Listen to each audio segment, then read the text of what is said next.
사건에 관해서 언론기관이 법정 서령 신청을 했습니다. 이 사건의 심각성과 역사적 의미, 국민의 관심과 알고리즘을 위해서 임파티 시점에 한해서 최소한의 법정 촬영을 허가했음을 알려드립니다.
충분히 촬영이 된 것 같습니다. 법정에 계신 촬영 기자 여러분들께서는 회정을 해주시기 바랍니다. 예, 잠시 후 8시 40분쯤이면 박근혜 전 대통령이 의왕에 있는 서울구치소를 나섭니다. 예, 재판은 한 10시경부터 시작이 될 텐데요. 첫 재판이 열리는 거죠. 40년 지기 최순실 씨도 이 법정에 나란히 같이 서게 됩니다. 박근혜 재판, 최순실 재판, 이 두 재판을 병합할지 안 할지도 오늘 재판부가 밝힙니다. 아까 417호 얘기 우리가 잠깐 했는데요. 전두환, 노태우 두 전직 대통령이 수의 입고 재판받았던, 여러분 화면에서 많이 보셨죠. 바로 그 법정이 공교롭게도 오늘 법정입니다. 자, 서울중앙지법 417호로 미리 가보죠. 변호사 출신입니다. 지난해 국회 단핵소추안을 작성했던 더불어민주당 금태섭 의원 연결이 돼 있습니다. 금 의원님 안녕하세요. 예, 안녕하십니까. 일단 그 청취자들이 417호를 궁금해하시네요. 왜 계속 417호냐? 이게 이유가 있습니까? 저도 정확한 이유는 모르겠는데 아마 큰 법정을 고른 것이 아닌가 싶습니다. 제일 커서. 사건 관련자들이 워낙 많고 또 초기에 언론에도 공개되고 하기 때문에 가장 많은 사람들이 들어올 수 있는 대법정을 고른 것이 아닌가 생각을 합니다. 그렇군요. 특별히 전직 대통령은 여기 세워라 뭐 이런 건 아닌 거예요? 그런 거는 없죠. 근데 전직 대통령이 다시 또 형사재판을 받는 모습을 보게 되니까 참 이런 일이 다시는 없어야겠다는 생각이 듭니다. 찹찹한 아침. 예. 박근혜 전 대통령이 구속된 게 3월 30일이니까 이게 53일 만에 첫 재판인데 일반적인 사건들보다 이게 좀 늦은 거라면서요? 예, 이렇게까지 늦어지는 경우가 잘 없습니다. 더군다나 이 사건은 지금 재판할 내용이 대단히 많은데 전직 대통령 형사재판 말씀을 하셨지만 그 전두환 노태우 사건 때도 이렇게 늦지는 않았다고 기억이 납니다. 그래요? 아마 또 대선 일정도 고려했던 것이 아닌가 그런 생각이 드는데 다만 이제 그 사이에도 공판 준비기일을 계속 열면서 재판을 준비해 왔기 때문에 집중적으로 진행을 한다면 주어진 기일 내에 다 마칠 수 있을 것이라고 생각을 합니다. 그렇게 보세요. 아무래도 전직 대통령이다 보니까 이게 소소한 데부터 큰 데까지 궁금증들 지금 많이들 보내주시는데 일단은 53일 만에 과연 어떤 모습으로 등장할까 많이들 궁금해하세요. 직전 대통령이다 보니까 더 아마 좀들 궁금들 하시는 것 같은데 좀 이야기를 들으신 게 있습니까? 그 언론에 보도된 것만 봐도 대체로 내용은 알 수가 있는데요. 예, 그 사이에서 이제 보통은 재판이 시작되면은 바로 공판이 열려서 거기에서 공소사실에 대한 피고인의 입장을 듣게 됩니다. 부인을 하는지 인정을 하는지. 근데 이 사건은 집중적으로 진행을 해야 되기 때문에 공판 준비 기일에서 그런 입장을 들었고 또 어떤 증거를 사용할 것인가. 증거 능력을 놓고도 양측이 많이 다투기 때문에 법원과 그것을 협의한 것으로 보입니다. 또 변호인 측에서도 사실 이 수사 기록 자체가 정말 방대해서 그걸 보면서 준비했을 것으로 보입니다. 미결수라서 사복을 입어도 된다고요, 오늘? 예, 기본적으로 형사 절차상 유죄가 확정되기 전에는 무죄로 추정되기 때문에 본인이 선택하면은 사복을 입을 수가 있고 지금 최순실 씨나 이재용 씨 같은 경우도 사복을 입고 재판을 받고 있습니다. 그렇죠. 이것도 예. 참 글쎄 뭐 중요한 사안은 아닌데 많이들 궁금해하시는 게 트레이드마크인 올림머리 이걸 할 수 있느냐 없느냐 이 질문도 많이 들어와요. 그거는 보안상도 불가능할 것으로 보입니다. 저도 뭐 올림머리를 해본 적은 없지만 예. 머리핀이 많이 필요하다고 하는데 예. 그 수용시설에서 머리핀 같은 것을 사용할 수는 없습니다. 그렇죠. 이 안전사고 우려도 있고 뭐 여러 염려가 있기 때문에 예. 그것은 안 될 것으로 보이네요. 그 8시 40분쯤에 구치소에서 나오는데 법정으로 이동할 때는 당연히 일반 호송 차량 타는 거죠?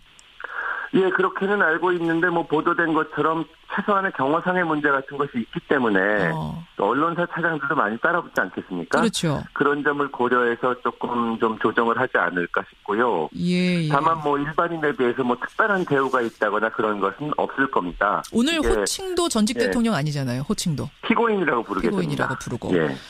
재판 과정은 앞에 일부만 공개된다. 이렇게까지 알려졌는데 어느 정도나 공개가 되는 건가요? 재판은 기본적으로 공개 재판입니다. 모든 그 성폭행 사건이라거나 뭐 청소년 사건이라거나 특별한 것이 아니면 공개가 되는데요.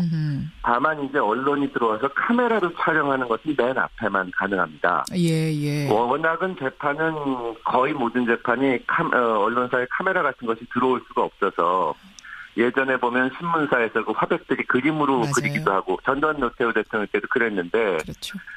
재판부에서 허가하면은 카메라가 들어올 수 있고 이번 사건의 경우에도 맨 처음 시작할 때 장면은 카메라에 찍도록 재판부가 허락을 했습니다. 한 2, 3분 정도 공개될 거다 맞습니까?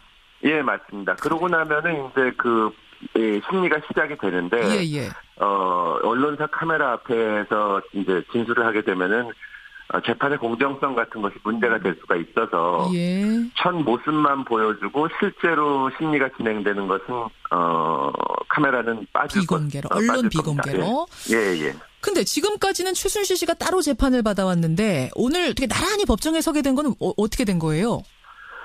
이게 원래 이런 관련 사건에서는 당연히 같이 쓰게 됩니다. 예전에 기억하실지 모르지만 전두환 노태우 대통령도 같이 재판을 받았었는데 그때 화제가 됐던 장면이 옆에 서서 전두환 전 대통령이 노태우 전 대통령의 손을 잡았죠. 이렇게 맞아요. 커플처럼. 그래서 그렇죠. 참 여러 가지 감정을 불러일으켰는데 예. 당연히 병합을 하는 것이 맞습니다. 아직 병합이 최종 결정은 안 났다면서요. 서로 거부해서. 예, 워낙 이 병합을 하면 안 된다고 강하게 주장을 해서 그런데 예. 사실 일반적인 재판 상식으로 변호사의 입장을 생각할 때는 병합이 오히려 피고인들한테 유리합니다. 근데 왜 지금 서로 안 하겠다고 하는 거예요? 하나로 묶자는데. 지금 겉으로 내세운 이유는 뭐 유죄 판결을 가질 수가 있다고 하는데 만약에 최순실 씨 재판에서 어떤 증인이 뭐 유죄 얘기를 하거나 혹은 최순실 씨가 그런 얘기를 하면 소송 전략상 그냥 같이 있다가 즉석에서 적극적으로 반박을 해야만 오히려 유죄를 막을 수가 있고 피고인한테 유리한데요. 사실 중요한 건 뭐냐면 이런 정도의 형사 사건에서 무죄가 받으려면 단순히 검찰 측 증거가 부족하다는 얘기를 하는 것만으로는 어렵습니다, 현실적으로. 실제로는 피고인 측의 스토리를 얘기를 해야 됩니다. 스토리요? 예를 들어서, 박근혜 대통령 입장이라면은 본인은 몰랐는데, 최순실 씨가. 이리저리 했다. 개인적으로 뭐 비리를 저지른 것이다. 근데 그런 얘기를 하기가 입장이 곤란해서 그런 게 아닌가. 그런 것을 보면 아직도 이 사건은 정말 미스테리라는 생각이 듭니다. 아직도 미스테리. 뭐 최순실 씨랑 박근혜 대통령의 공모 사실이 인정이 되든 안 되든 박근혜 대통령 입장에서는 왜 이런 일이 벌어졌는지, 그러니까 거의 지금 현재 언론에 나와 있는 증거만으로도 인정할 수가 있고, 박근혜 대통령도 어느 정도는 인정한 공무상 기밀 누설 같은 경우가 있는데. 그런 것을 들이댔을 때 왜 이 사람한테 자기가 대통령으로서 이런 정보를 줬는지가 명확하게 본인이 말한 적이 한 번도 없거든요. 그렇죠. 그런 얘기를 하기가 인간적이나 감정적으로 불편해서 그런 것이 아닌가. 근데 사실상 어떻게 보면은 소송 전략적인 점보다도 개인적인 관계 때문에 그런 것이 아닌가 하는 추측이 드는데 정말 이해하기가 어려운 얘기입니다. 그러니까 법조인으로서 보시기에는 이런 경우에는 99.99999% 병합 하나로 재판 묶는 게 당연한 거군요. 예, 오히려 피고인 측에서 유리하기도 하고. 예, 피고인 측에서 병합을 해달라고 요청을 해야 됩니다. 그러니까 이게 그런 의미에서 미스테리시라는 거예요. 미스테리라는 그런 말씀이에요. 의미에서 미스테리고 예. 사실 사건 내용 자체도 지금 특검사나 이런 것을 통해서 상당히 밝혀졌다고는 하지만 예. 우리나라 사정을 잘 모르는 외국 사람들이 물어본다면 도대체 대통령이 왜 그런 짓을 했냐. 여기에 대해서 말을 해줘야 될 사람이 박 전 대통령인데 그렇죠. 한 번도 그게 없지 한 번도 않습니까? 없죠. 그러니까 심지어 무속 이런 얘기가 나오기까지 한 것도 예. 아직도 그 부분이 불분명한데 예. 이제 간접적으로는 박근혜 전 대통령 쪽에서는 최순실 씨의 개인적인 비리다. 예. 그 사람이 이런 식으로 얘기를 했는데 최순실 씨 앞에서 차마 그런 얘기를 못해서 그런 건가 그런 추측까지 듭니다. 알겠습니다. 어쨌든 거의 100%, 99.99% 이 재판은 하나가 될 거다 이런 말씀이시고. 예, 그렇습니다. 이런 얘기가 들려요. 이제 지금 가장 핵심적인 혐의가 뇌물죄 아니겠습니까? 뇌물죄. 요걸 입증을 해야 되는데 지금 뇌물죄 입증이 쉽지 않을 거다는 우려가 나옵니다. 삼성의 매머드급 변호인단이 변호인단을 상대로 해가지고 단지 몇 명의 검사, 몇 명의 특검이 지금 고군분투하고 있다. 막강한 로비력 앞에 증인들이 말을 좀 바꾸고 있다는 얘기도 들리고 어떻게 생각하세요? 어떻게 알고 계세요? 기본적으로는 말씀드렸듯이 크게 나눠서 공무상 비밀 누설하고 뇌물죄 이 직권남용죄가 있는데요. 예. 뇌물죄가 입증하기가 어려운 것은 사실입니다. 예. 그러나 아까 말씀드렸듯이 이것이 무죄가 나려면 피고인 측에서 설득력 있는 스토리를 말을 해야 되거든요. 예. 왜 어떻게 해서 이런 돈을 받게 됐는지 또 삼성으로 하여금 정유라 씨한테 왜 이렇게까지 해줬는지 특혜를 주도록 얘기를 했는지 예. 그 부분에 대해서 박근혜 대통령 측에서 나름의 설득력 있는 스토리를 제시하지 못한다면 예. 무죄를 받기는 쉽지 않을 것으로 보이고요. 특검에서 나름대로 철저히 수사를 했기 때문에 저는 충분히 유죄 판결을 받을 수 있다고 생각을 합니다. 알겠습니다. 오늘 이제 첫 재판입니다. 이제 시작입니다. 국민들이 관심 있게 봐야겠고요. 올림머리가 중요한 게 아니라 이 혐의들이 어떻게 입증이 되는지 끝까지. 네, 이번을 통해서 우리 형사사법도 정말 정의를 항상 이룬다는 것을 보여줄 수 있으면 좋겠습니다. 그래요. 네, 이렇게 이야기하면서도 참 찹찹한 아침입니다. 여기까지 말씀 듣죠. 금태섭 의원님 고맙습니다. 예, 감사합니다. 더불어민주당 금태섭 의원이었습니다. 저도 정확한 이유는 모르겠는데 아마 큰 법정을 고른 것이 아닌가 싶습니다. 제일 커서. 사건 관련자들이 워낙 많고 또 초기에 언론에도 공개되고 하기 때문에 예. 가장 많은 사람들이 들어올 수 있는 대법정을 고른 것이 아닌가 생각을 합니다. 그렇군요. 특별히 전직 대통령은 여기 세워라 이런 건 아닌 거예요? 그런 거는 없죠. 근데 전직 대통령이 다시 또 형사재판을 받는 모습을 보게 되니까 참 이런 일이 다시는 없어야겠다는 생각이 듭니다. 찹찹한 아침. 예. 박근혜 전 대통령이 구속된 게 3월 30일이니까 이게 53일 만에 첫 재판인데 일반적인 사건들보다 이게 좀 늦은 거라면서요? 예, 이렇게까지 늦어지는 경우가 잘 없습니다. 더군다나 이 사건은 지금 재판할 내용이 대단히 많은데 전직 대통령 형사재판 말씀을 하셨지만 전두환 노태우 사건 때도 이렇게 늦지는 않았다고 기억이 납니다. 그래요. 아마 또 대선 일정도 고려했던 것이 아닌가. 예, 잠시 후 8시 40분쯤이면 박근혜 전 대통령이 의왕에 있는 서울구치소를 나섭니다. 예, 재판은 한 10시경부터 시작이 될 텐데요. 첫 재판이 열리는 거죠. 40년 지기 최순실 씨도 이 법정에 나란히 같이 서게 됩니다. 박근혜 재판, 최순실 재판, 이 두 재판을 병합할지 안 할지도 오늘 재판부가 밝힙니다. 아까 417호 얘기 우리가 잠깐 했는데요. 전두환 노태우 두 전직 대통령이 수의 입고 재판받았던 여러분 화면에서 많이 보셨죠. 바로 그 법정이 공교롭게도 오늘 법정입니다. 자, 서울중앙지법 417호로 미리 가보죠. 변호사 출신입니다. 지난해 국회 단핵소추안을 작성했던 더불어민주당 금태섭 의원 연결이 돼 있습니다. 금 의원님 안녕하세요. 예, 안녕하십니까. 일단 청취자들이 417호를 궁금해하시네요. 왜 계속 417호냐? 이게 이유가 있습니까?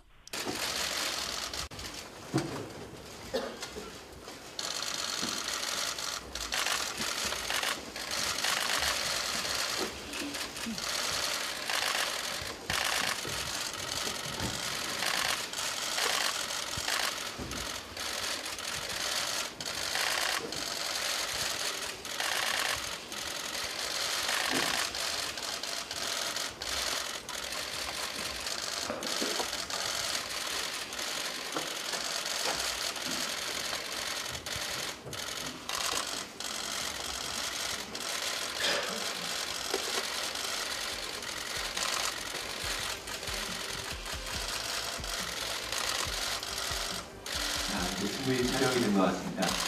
동생에 계신 시청기자 여러분들께서는 회정을 해주시기 바랍니다. 아하. 그런 생각이 드는데 예, 예. 다만 이제 그 사이에도 공판 준비기일을 계속 열면서 재판을 준비해 왔기 때문에 예. 집중적으로 진행을 한다면 주어진 기일 내에 다 말씀하실 수 있을 것이라고 생각을 합니다. 그렇게 보세요. 아무래도 전직 대통령이다 보니까 이게 소소한 데부터 큰 데까지 궁금증들 지금 많이들 보내주시는데 예. 일단은 53일 만에 과연 어떤 모습으로 등장할까요? 많이들 궁금해하세요. 직전 대통령이다 보니까 더 아마 좀들 궁금들 하시는 것 같은데 좀 이야기를 들으신 게 있습니까? 그 언론에 보도된 것만 봐도 대체로 내용은 알 수가 있는데요. 예, 그 사이에서 이제 보통은 재판이 시작되면은 바로 공판이 열려서 거기에서 공소 사실에 대한 피고인의 입장을 듣게 됩니다. 예, 예. 부인을 하는지 인정을 하는지. 근데 이 사건은 집중적으로 진행을 해야 되기 때문에 공판 준비 기일에서 그런 입장을